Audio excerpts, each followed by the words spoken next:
Hi, I'm Chad Coker from Appletree Automotive, and today on our how-to videos we're going to show you how to identify and disassemble and repair a VW distributor. This distributor right here is a VW 009 distributor, and you're going to need to find the numbers on the distributor which are stamped in the body. This one's got a sticker on it which will show you really clearly, but a stock one is going to show you the number as a stamping on the side, which is probably going to need to be cleaned up and even wire brushed off. But what we're looking for is the number 009 at the end of this string of numbers. There's a lot of different numbers. The 050 is another one that some of these parts will transplant into, but we're going to focus on the 009. This is the most common, and this is also one of the first things our Appletree sales techs are going to ask you when you call. So the first thing we're going to do is take this distributor out of the car, and we're going to do some inspection on it. The first part of this that we're going to inspect is the oil seal. Now this seal is very important, otherwise oil will come up and leak around your bracket. So we're going to look at that and make sure there's no tatters, tears, or just missing, which is something that I've seen happen. They'll fall off and fall down inside. So let's inspect that, and on this one it's good. And now we're going to move to the internal components. They got these two brackets on both sides, these clips. Now you're going to have to push down on this tab and pull outwards, and they do come off hard, and that's good because it needs to hold that cap tight. You may even have to get a screwdriver in here. So let's pop those off and take the cap off. Now examine the inside of the cap. Make sure there's no cracks, corrosion, or cross-arcing between the cylinder posts. The next part you're going to see is the rotor. We're going to take that off, and this does come off hard, so use a little force to pull it off. And then your dust shield. Now down inside here is your points. They're held on by a little Phillips screw. So get your Phillips screwdriver out, loosen this screw up, disconnect this spade, and out pops your points.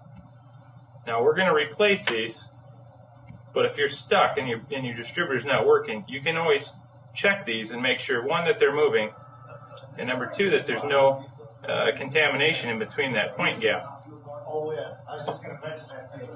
The next thing we're going to take off is the condenser. Now that the condenser's off, we've got our bare distributor.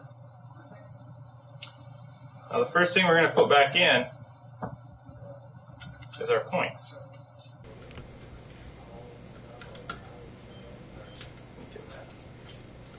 Now that we've lowered it down into place, we're going to go ahead and tighten the points back up. Now before you get them really tight, that point is part of your tune-up. So you're going to make sure that that point gap is properly set. Now the best thing to do is to grab your Appletree catalog, and in the back is our tune-up and maintenance pages. One of the first things it's going to have on there is your firing order and your point gap, and this says 16 to 20 thousandths. So you'll get your feeler gauge out and set your point gap. The next thing we're going to do is put our condenser back on, our brand new one.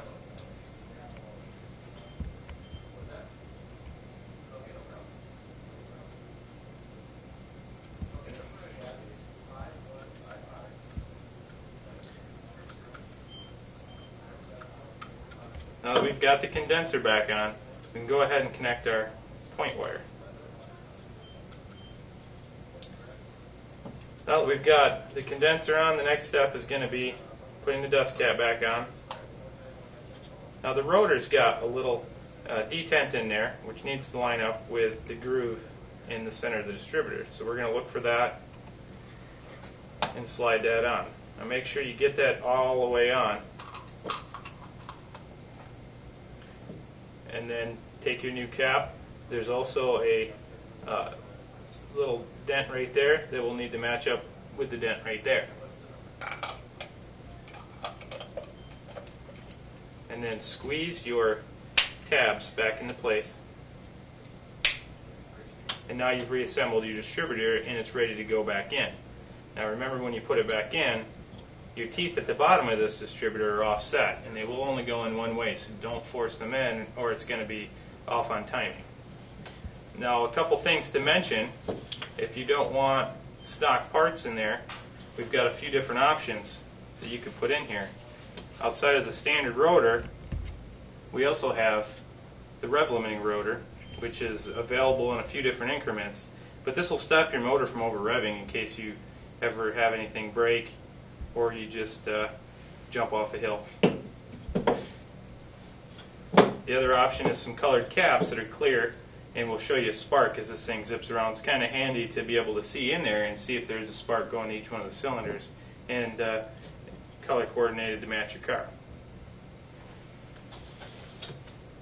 So in the next step, we're going to show how to install electronic ignition module to upgrade your setup.